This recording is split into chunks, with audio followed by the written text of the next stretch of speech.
Hi friends, welcome back to Krishna's story time. ശ്യാമവർണ്ണൻ കഥ കേൾക്കാം. 2 ദിവസമായി ശ്യാമവർണ്ണൻ എന്ന കഥ വായിക്കാൻ തുടങ്ങിയിട്ട് എല്ലാവരും കേൾക്കുന്നുണ്ടാകുമെന്ന് വിശ്വസിക്കട്ടെ. ശ്യാമവർണ്ണൻ വായിക്കുമ്പോൾ മിക്ക പേജിലും ആ ഭാഗത്തിനെക്കുറിച്ചുള്ള ഡീറ്റെയിൽ ആയിട്ടുള്ള വശം കൂടി പ്രത്യേകം കോളത്തിൽ കൊടുത്തിട്ടുണ്ട്. അതുകൂടി വായിച്ചുകൊണ്ടാണ് മുന്നോട്ട് പോകുന്നത്. ശ്യാമവർണ്ണൻ എന്ന ഈ പുസ്തകത്തിൻ്റെ രചയിതാവ് ദേവ്ദത്ത് പട്നായിക്, മലയാള വിവർത്തനം ശ്രീലത എസ്, ഓഡിയോ കൃഷ്ണകുമാരി. എല്ലാവർക്കും ഭഗവാന്റെ അനുഗ്രഹാശിസ്സുകൾ ഉണ്ടാകട്ടെ എന്ന് പ്രാർത്ഥിക്കുന്നു. ഇന്നത്തെ ഭാഗത്തിലേക്ക്. ഓം ശ്രീകൃഷ്ണ പരമാത്മനേ നമഃ. പുസ്തകം 2, നവജാത ശിശു. വ്യാസൻ ശുകനോട് പറഞ്ഞു, വിശപ്പ് നിറഞ്ഞു കവിഞ്ഞ, ഭീതി നിറഞ്ഞ, സ്നേഹരാഹിത്യം അനുഭവിക്കുന്ന, ആരാലും ശ്രദ്ധിക്കപ്പെടാത്ത ജനങ്ങളുടെ ഒരു ലോകത്തേക്ക് അവൻ പ്രവേശിച്ചു. ഈ കഥകളിൽ നീ നേരിടാൻ പോകുന്ന വെറുപ്പ് അതിനു പിന്നാലെ വരുന്ന ആനന്ദാനുഭവത്തിന് നിന്നെ പ്രാപ്തനാക്കും.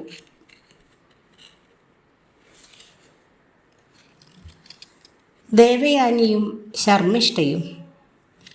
എല്ലായ്പ്പോഴും എന്നതുപോലെ തന്നെ അതെല്ലാം ആരംഭിച്ചത് കലഹത്തിലേക്ക് നയിച്ച ഒരു തെറ്റിദ്ധാരണയിലൂടെയാണ്. അസുരന്മാരുടെ രാജാവായ വൃഷപർവാവിൻ്റെ ഗുരുവായിരുന്നു ശുക്രൻ. അദ്ദേഹത്തിൻ്റെ മകൾ ദേവയാനിയും രാജാവിൻ്റെ മകൾ ശർമ്മിഷ്ഠയും ഉറ്റ കൂട്ടുകാരികളായിരുന്നു. ഒരു വിധി നിർണായക ദിവസം അവർ നദിയിൽ നീന്തുന്നതിനായി പോയി. വീട്ടിലേക്ക് മടങ്ങിപ്പോകുന്നതിനുള്ള അവരുടെ തിടുക്കത്തിനിടയിൽ ദേവയാനി അബദ്ധവശാൽ ശർമ്മിഷ്ഠയുടെ മേൽവസ്ത്രം അണിഞ്ഞു. അതോടെ അവളിൽ ഒരു മോഷ്ടാവ് എന്ന കുറ്റം ചുമത്തപ്പെടുകയും ചെയ്തു. നിന്റെ പിതാവ് എൻ്റെ പിതാവിനോട് ഭിക്ഷ യാചിക്കുന്നു, നീയാണെങ്കിൽ എൻ്റെ വസ്ത്രങ്ങൾ മോഷ്ടിക്കുകയും ചെയ്യുന്നു, അസുര രാജകുമാരി പരുഷമായി പറഞ്ഞു. ഈ സംഭവത്തെക്കുറിച്ച് ദേവയാനി തൻ്റെ പിതാവിനോട് ഉണർത്തിച്ചപ്പോൾ ഇക്കാര്യത്തിൽ വൃഷപർവാവ് അദ്ദേഹത്തിൻ്റെ മകളെ തക്കതായ രീതിയിൽ ശാസിച്ചില്ലെങ്കിൽ താൻ വൃഷപർവാവിൻ്റെ രാജ്യം വിട്ടു പോകുമെന്ന് ശുക്രൻ ഭീഷണിപ്പെടുത്തി. അങ്ങനെ മനുഷ്യരെ ബഹുമാനിക്കുവാൻ പഠിക്കുന്നതുവരെ ദേവയാനിയുടെ ദാസിയായി സേവനം ചെയ്യണമെന്ന് രാജാവ് തൻ്റെ പുത്രി ശർമ്മിഷ്ഠയോട് ആജ്ഞാപിച്ചു. കാലമായപ്പോൾ ദേവയാനി ഹസ്തിനപുരിയിലെ രാജാവായ യയാതിയെ പരിണയിച്ചു. ഒരു ദാസി ചെയ്യേണ്ടതുപോലെ തന്നെ ശർമ്മിഷ്ഠ ദേവയാനിയെ അവളുടെ ഭർതൃഗൃഹത്തിലേക്ക് അനുഗമിക്കുകയും ചെയ്തു. തൻ്റെ ഭർത്താവ് തൻ്റെ ദാസിയെ രഹസ്യമായി പരിണയിച്ചു എന്നും അവർക്ക് കുഞ്ഞുങ്ങളുണ്ടെന്നും നടുക്കത്തോടെ ഒരു നാൾ ദേവയാനി കണ്ടുപിടിച്ചു. അവൾ സ്വപിതാവിനോട് പരാതിപ്പെട്ടപ്പോൾ ശുക്രൻ യയാതിയെ ശപിച്ചു. തൃപ്തിപ്പെടുത്തുവാനാവാത്ത നിന്റെ യൗവന വിഷയ സുഖേച്ഛ എൻ്റെ മകളുടെ ഹൃദയം തകർക്കുന്നതിലേക്ക് നയിച്ചു. എല്ലാ ആഗ്രഹങ്ങളും ഇല്ലാതാക്കപ്പെട്ട നീ വൃദ്ധനായി തീരട്ടെ. എല്ലാ ആഗ്രഹങ്ങളും ഇല്ലാതാക്കപ്പെട്ട് നീ വൃദ്ധനായി തീരട്ടെ. തിടുക്കത്തിൽ കൈക്കൊണ്ട ഈ ശാപമോർത്ത് ശുക്രൻ ജഡുതിയിൽ പശ്ചാത്തപിച്ചു. കാരണം അത് തൻ്റെ മകളുടെ ജീവിതത്തിലെ എല്ലാ സന്തോഷങ്ങളും എടുത്തു കളയുമെന്ന് അയാൾ തിരിച്ചറിഞ്ഞു. അതുകൊണ്ട് അദ്ദേഹം ശാപം ഒന്ന് പരിഷ്കരിച്ചു. നിന്റെ വാർദ്ധക്യം ഏറ്റെടുക്കുന്നതിന് നിന്റെ പുത്രന്മാരിൽ ഒരാൾ തയ്യാറായാൽ നിന്റെ യൗവനം നിനക്ക് വീണ്ടെടുക്കുവാൻ സാധിക്കും. ഇനി കോളത്തിൽ ഇമ്പോർട്ടൻ്റ് ആയിട്ട് കൊടുത്ത ഭാഗം കൂടി വായിക്കുന്നു. തൻ്റെ വസ്ത്രങ്ങൾ ദേവയാനി മോഷ്ടിച്ചു എന്ന് ശർമ്മിഷ്ഠയും തൻ്റെ ഭർത്താവിനെ ശർമ്മിഷ്ഠ മോഷ്ടിച്ചു എന്ന് ദേവയാനിയും പരസ്പരം പഴിചാരി. പദവിയാണ് ഇവിടുത്തെ ഈ സംഘട്ടന വിഷയം. രാജാവ്, അദ്ദേഹത്തിൻ്റെ കുടുംബം, ഉപദേശകർ, ചങ്ങാതിമാർ, പരിചാരികമാർ എന്നിവരുടെ പദവികൾ, സേവനദാതാക്കൾ തങ്ങളുടെ പരിചാരകർ അതായത് ദാസർ ആണ്. എന്ന മട്ടിൽ അവരോട് എങ്ങനെ അപമര്യാദയായി പെരുമാറുന്നു എന്നതിലേക്കാണ് ഈ കഥ ശ്രദ്ധയാകർഷിക്കുന്നത്. അർജുനൻ്റെ രഥത്തിൻ്റെ സാരഥ്യ പദവി അവസാനം കൃഷ്ണൻ അറിഞ്ഞുകൊണ്ട് സ്വയം തിരഞ്ഞെടുക്കുകയായിരുന്നു. ഈ പ്രവൃത്തി ഒരു സേവനദാതാവ് എന്ന നിലയ്ക്ക് അവൻ്റെ പദവി ഉയർത്തുകയാണോ അതോ സേവകൻ എന്ന നിലയ്ക്ക് അവൻ്റെ അന്തസ്സ് താഴ്ത്തിക്കെട്ടുകയാണോ ചെയ്തത്? ചന്ദ്രവംശവുമായി ബന്ധപ്പെട്ട ഇന്ത്യയിലെ ഒരു പുരാതന രാജാവാണ് യയാതി. ഒരു അസുര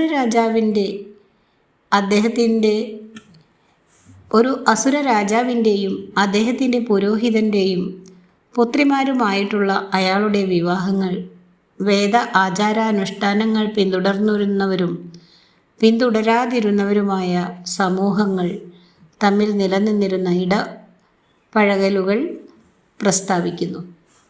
ഇതിഹാസങ്ങളിൽ അസുരന്മാർക്ക് പല വാക്കുകൾ ഉപയോഗിച്ചിട്ടുണ്ട്. ദേവകൾ എന്നുകൂടി പറയപ്പെടുന്ന ആദിത്യരു (അതിഥിയുടെ മക്കൾ), അവരുമായി സ്ഥിരമായി യുദ്ധം ചെയ്യുന്ന ദാനവർ (ധനുവിൻ്റെ മക്കൾ), ദൈത്യർ (ദ്യുതിയുടെ മക്കൾ). പലപ്പോഴും അസുരനെ രാക്ഷസൻ എന്ന് തെറ്റായി പരിഭാഷപ്പെടുത്തി വരുന്നുണ്ട്. ദേവന്മാരുടെയും അസുരന്മാരുടെയും ഇടയിലുള്ള വഴക്ക് യഥാർത്ഥത്തിൽ ശത്രുവിനെ രാക്ഷസവത്കരിക്കുന്ന ആളുകളുടെ വിവിധ സംഘങ്ങൾ തമ്മിലുള്ള സംഘട്ടനങ്ങളത്രേ. ലോകത്തുള്ള ഓരോരുത്തരും ഒരു പൊതുവായ പൂർവിക മുത്തച്ഛനായ ബ്രഹ്മാവിൻ്റെ പിന്തുടർച്ചക്കാരൻ അല്ലെങ്കിൽ പിന്തുടർച്ചക്കാരി ആയതിനാൽ ലോകം മുഴുവൻ ഒരു കുടുംബം, വസുദൈവക കുടുംബകം ആണെങ്കിൽ ഹിന്ദുമതത്തിലെ വിശുദ്ധ ഗ്രന്ഥങ്ങൾ പ്രസ്താവിക്കുന്നത് എന്നിരുന്നാലും ഈ കുടുംബം സന്തുഷ്ടമല്ല. സ്രോതസ്സുകൾ സംബന്ധിച്ചും പദവി സംബന്ധിച്ചും നിരന്തര കലഹങ്ങൾ ഇവരുടെ ഇടയിൽ നിലനിന്നിരുന്നു. ദേവയാനിയുടെയും ശർമ്മിഷ്ഠയുടെയും ഇടയിൽ ഉണ്ടായിരുന്നതുപോലെ തന്നെ.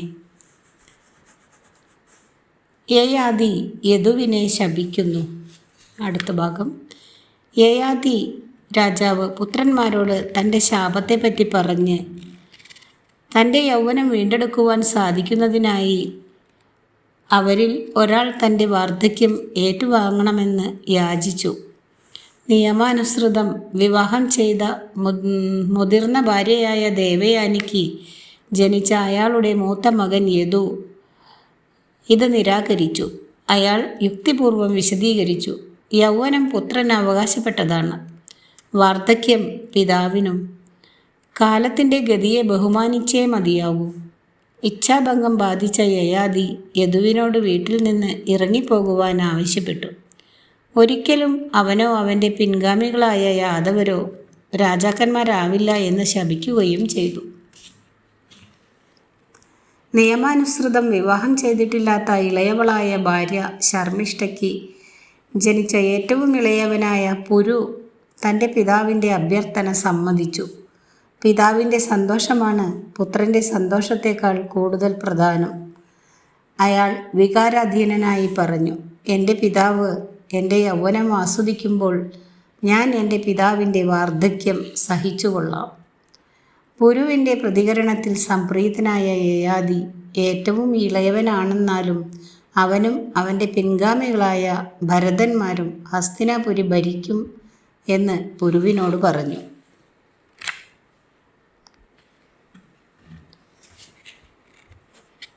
ഇതിൻ്റെ പ്രധാനപ്പെട്ട ഭാഗം.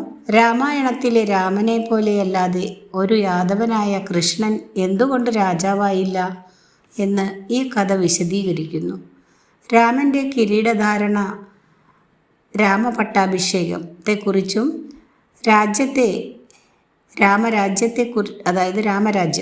രാമരാജ്യത്തെക്കുറിച്ചും നമ്മൾ കേട്ടിട്ടുണ്ട്. പക്ഷേ ഒരിക്കലും കൃഷ്ണൻ്റെ കിരീടധാരണത്തെക്കുറിച്ചോ അവൻ്റെ രാജ്യത്തെക്കുറിച്ചോ കേട്ടിട്ടില്ല.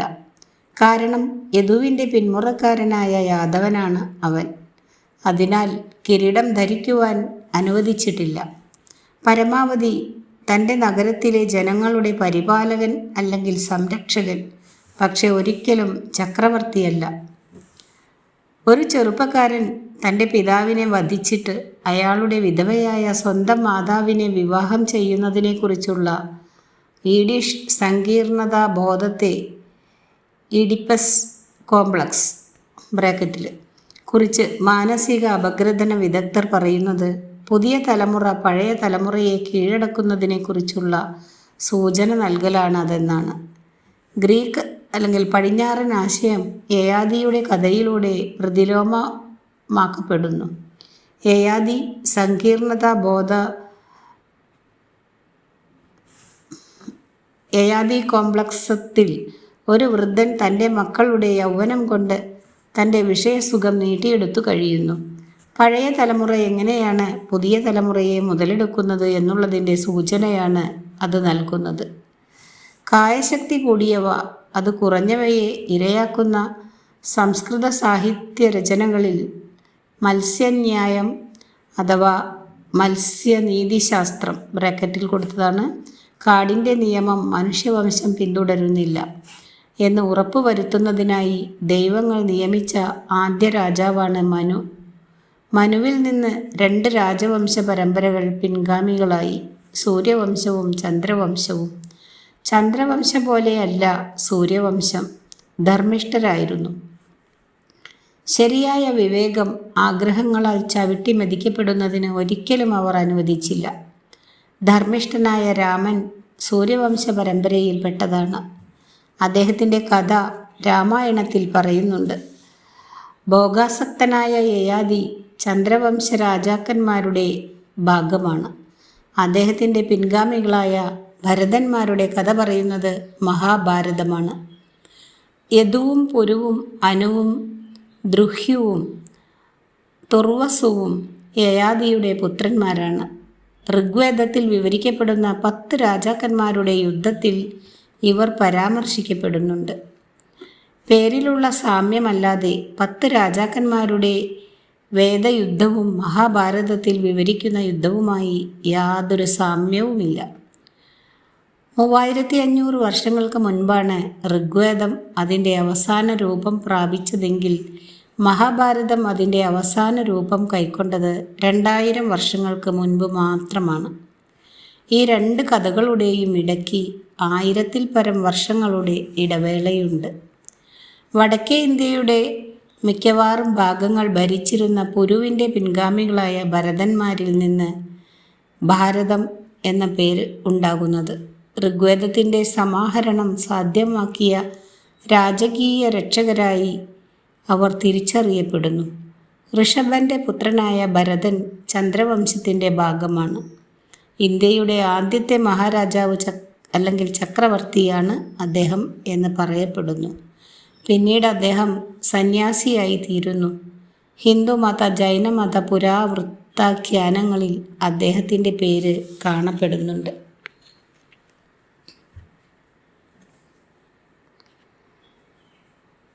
യാദവരുടെ ഉയർച്ച. അടുത്ത ഭാഗം. പുരു രാജാവായപ്പോൾ യദു തെക്കോട്ട് യമുനയുടെ തീരങ്ങളിലുള്ള വ്രജ സമതല പ്രദേശങ്ങൾ ലക്ഷ്യമാക്കി നീങ്ങി. നാഗമനുഷ്യരുടെ ആവാസസ്ഥലമായ രാജാക്കന്മാരാൽ ഭരിക്കപ്പെടാത്ത, പകരം മുതിർന്നവരുടെ ഒരു ഉപദേശക സമിതി ഭരിക്കുന്ന മധുര അഥവാ മധുര നഗരത്തിൽ എത്തിച്ചേർന്നു. ഏകാധിപത്യ രാജവാഴ്ചയ്ക്ക് പകരം ഏതാനും മുതിർന്നവരുടെ ഉപദേശക സമിതി നടത്തുന്ന ഒരു ഭരണം. യദുവിൻ്റെ സൗന്ദര്യം, ശക്തി, ജ്ഞാനം എന്നിവ കണ്ട് മതിപ്പ് തോന്നിയ നാഗന്മാർ അയാളെ അവർക്കൊപ്പം താമസമാക്കുന്നതിനും അവരുടെ പുത്രിമാരെ വിവാഹം ചെയ്യുന്നതിനും അനുവദിച്ചു. ഈ സമാഗമങ്ങളിലൂടെ ജനിച്ച 10 പുത്രന്മാർ ദശാർഹർ എന്ന പേരിൽ അറിയപ്പെട്ടു. വൃഷിണി, അന്തകൻ, ഭോജകൻ എന്നിങ്ങനെ അനേകം ഗോത്രങ്ങൾ ആരംഭിച്ചു. ഈ ഗോത്രസംഘത്തെ ഒന്നിച്ചു ചേർത്ത് യദുവിൻ്റെ പിന്മുറക്കാരായ യാദവർ എന്ന് തിരിച്ചറിയപ്പെടുന്നതിന് ഇടയായി. ഓരോ യാദവ ഗോത്രത്തിൻ്റെയും മുതിർന്നവർ മധുരയുടെ മധ്യഭാഗത്തുള്ള വിശാലമായ ഒരു മുറിയിൽ കൃത്യമായി ഒത്തുകൂടി വന്നു. അത് സുധർമ്മം അഥവാ സത്പെരുമാറ്റത്തിൻ്റെ മുറി എന്നാണ് അറിയപ്പെട്ടിരുന്നത്. മുതിർന്നവരുടെ സമിതി എല്ലാ ഗോത്രങ്ങളുടെയും ക്ഷേമ ഐശ്വര്യങ്ങൾക്ക് വേണ്ടി പ്രവർത്തിച്ചും വന്നു.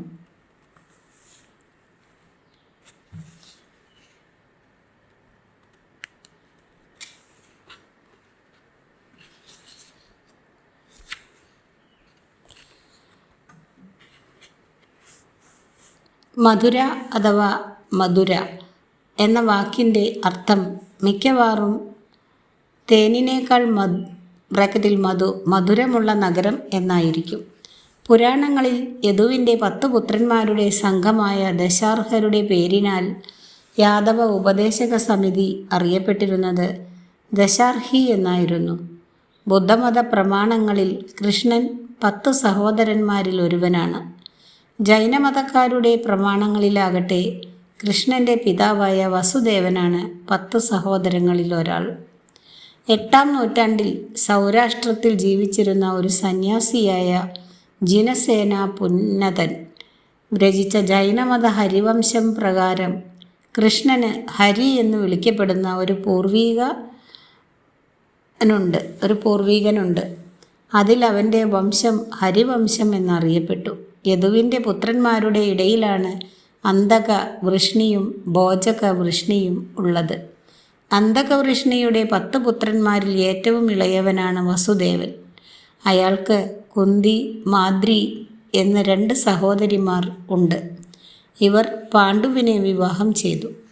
കൃഷ്ണൻ്റെ വംശപാരമ്പര്യം നിർണയിക്കുന്നതിന് ഒരാൾ ഒരുമ്പെടുകയാണെങ്കിൽ അവന് നാഗന്മാരുടെയും യദുവിൻ്റെ പത്നിമാർ, മാനവരുടെയും യദുവിൻ്റെ പിതാവ് രക്തമുണ്ടെന്ന് നമുക്ക് മനസ്സിലാക്കുവാൻ കഴിയും.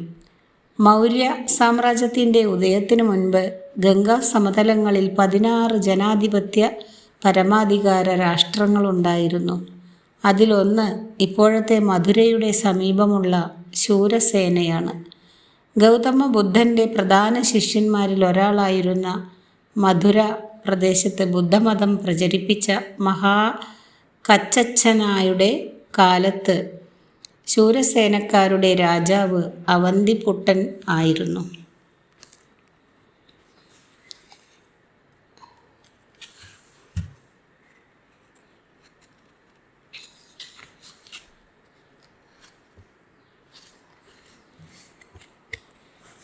കംസൻ്റെ ജനനം. അടുത്തത് വൃഷ്ണികളിലെ ശൂരസേനൻ സുധർമ്മത്തിലെ മുതിർന്ന അംഗമായിരുന്നു. അദ്ദേഹത്തിന് പൃഥ എന്ന ഒരു പുത്രിയും വസുദേവൻ എന്നൊരു പുത്രനും ഉണ്ടായിരുന്നു. ഭോജക ഗോത്രത്തിലെ കുന്തി ഭോജൻ പൃഥയെ ദത്തെടുത്തു. അവളെ കുന്തി എന്ന് പുനർനാമകരണവും ചെയ്തു. ഹസ്തിനപുരത്തെ രാജാവായ പാണ്ഡുവിന് വിവാഹം ചെയ്തു കൊടുക്കുകയും ചെയ്തു. അങ്ങനെ വിവാഹം വഴി യാദവർ പുരുവിൻ്റെ പിന്മുറക്കാരായ ഭരതന്മാരുമായി ഒരിക്കൽ കൂടി ബന്ധം സ്ഥാപിച്ചു. അന്തകന്മാരിലെ ഉഗ്രസേനനും സുധർമ്മത്തിലെ ഒരു മുതിർന്ന അംഗമായിരുന്നു. അയാളുടെ ഭാര്യ പത്മാവതി തട്ടിക്കൊണ്ടു പോകപ്പെട്ടു. രാക്ഷസനായ ഭോഗിലൻ അവളെ ബലാത്സംഗം ചെയ്ത് ഗർഭിണിയാക്കുകയും ചെയ്തു. അവളുടെ ഗർഭപാത്രത്തിലേക്ക് നിർബന്ധപൂർവം തള്ളിവിട്ട ഈ കുഞ്ഞിനെ അവൾ വെറുത്തു. അവൾ ഗർഭം അലസിപ്പിച്ച് അതിനെ ഇല്ലാതാക്കുവാൻ ശ്രമിച്ചുവെങ്കിലും ആ കുഞ്ഞ് ജീവിതത്തോട് ഒട്ടിപ്പിടിച്ചു തന്നെ നിന്നു. അവസാനം പത്മാവതി പ്രസവിച്ചപ്പോൾ തനിക്ക് ഉൾക്കൊള്ളാൻ കഴിയാത്ത, താൻ ആഗ്രഹിക്കാതിരുന്ന പുത്രനെ അവൾ ശപിച്ചു. ഒരു ശരിയായ യാദവനാൽ നീ വധിക്കപ്പെടട്ടെ.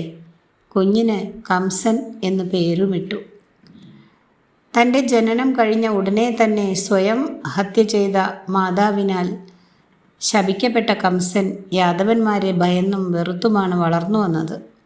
മുതിർന്നവരുടെ ഉപദേശക സമിതി അംഗങ്ങളെ സ്ഥാനഭ്രഷ്ടരാക്കിക്കൊണ്ട് യാദവരുടെ രാജാവായി തീരുന്നതിനും അതിനുശേഷം സമിതി അംഗങ്ങളുടെ സ്വാതന്ത്ര്യേച്ഛ കശക്കിക്കളയുന്നതിനും അയാൾ ഉറച്ച തീരുമാനം കൈക്കൊണ്ടു. അപ്പോൾ ആരും അയാളെ ഉപദ്രവിക്കാൻ മുതിരില്ലല്ലോ. പൂതന എന്ന രാക്ഷസിയുടെ കുഞ്ഞ് ജനിച്ച ഉടനെ തന്നെ മരിച്ചുപോയിരുന്നു. അവൾ കംസൻ്റെ ശുശ്രൂഷകയായി അവനെ സ്വന്തം പുത്രൻ എന്ന മട്ടിൽ വളർത്തുകയും ചെയ്തു.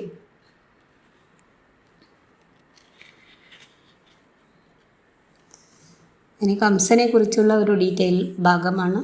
കംസനെ ഒരു ബലാത്സംഗത്തിൽ പിറന്ന കുഞ്ഞായി ചിത്രീകരിച്ചിരിക്കുന്ന രീതി വന്നത് പത്മപുരാണം, സനാതന ഗോസ്വാമിയുടെ ബൃഹത് ഭക്താമൃതം എന്നീ രചനകളിൽ നിന്നാണ്.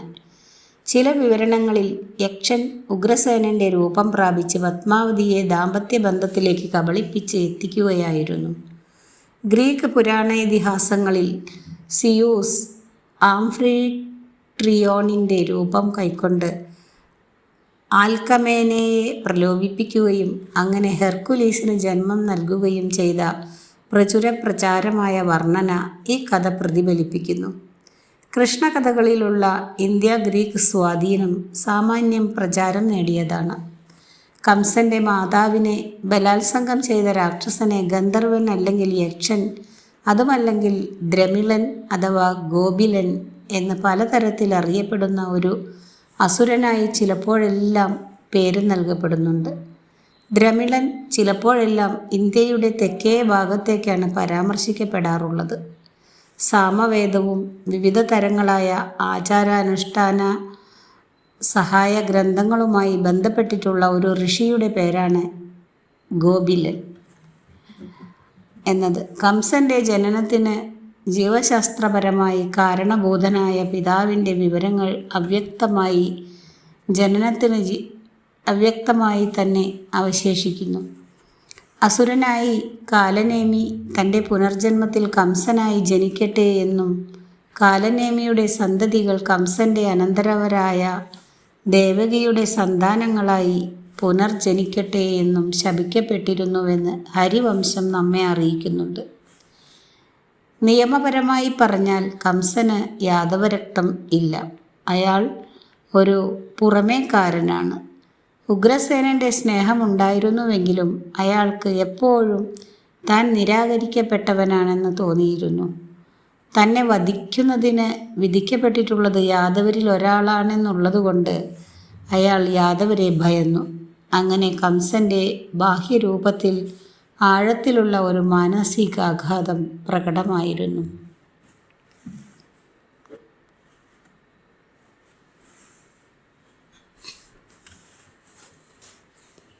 ഇവിടെ അതിൻ്റെ ചാർട്ട് കൂടി കൊടുത്തിട്ടുണ്ട്. യാദവരിൽ നിന്നും ശൂരസേനൻ, ഉഗ്രസേനൻ, ശൂരസേനനിൽ നിന്നും പാണ്ഡു, പൃഥ, രോഹിണി, വസുദേവൻ, പാണ്ഡുവിൽ നിന്നും പാണ്ഡവർ, ഉഗ്രസേനനിൽ നിന്നും ദേവകി, കംസൻ, അസ്ഥിയും പ്രാപ്തിയും, ദേവകിയിൽ വസുദേവനിൽ നിന്ന് കൃഷ്ണൻ, ബലരാമൻ എന്നിങ്ങനെ വസുദേവൻ, രോഹിണി എന്നിവരിൽ നിന്ന് ബലരാമൻ, വസുദേവൻ, ദേവകി എന്നിവരിൽ നിന്ന് കൃഷ്ണ, അങ്ങനെ ഒരു ചെറിയ ചാർട്ട് കൂടി കൊടുത്തിട്ടുണ്ട്. ഇതോടുകൂടി ഇന്നത്തെ ഭാഗം അവസാനിപ്പിക്കുകയാണ്. അടുത്ത ഭാഗം ജരാസന്ധൻ്റെ അമ്മമാരും പുത്രിമാരും എന്ന ഭാഗം നാളെ അല്ലെങ്കിൽ അടുത്ത ദിവസം കേൾപ്പിക്കുന്നതാണ്. കഥ ഇഷ്ടപ്പെട്ടാൽ ലൈക്ക് ചെയ്യാനും സബ്സ്ക്രൈബ് ചെയ്യാനും മറക്കരുതേ. Thank you.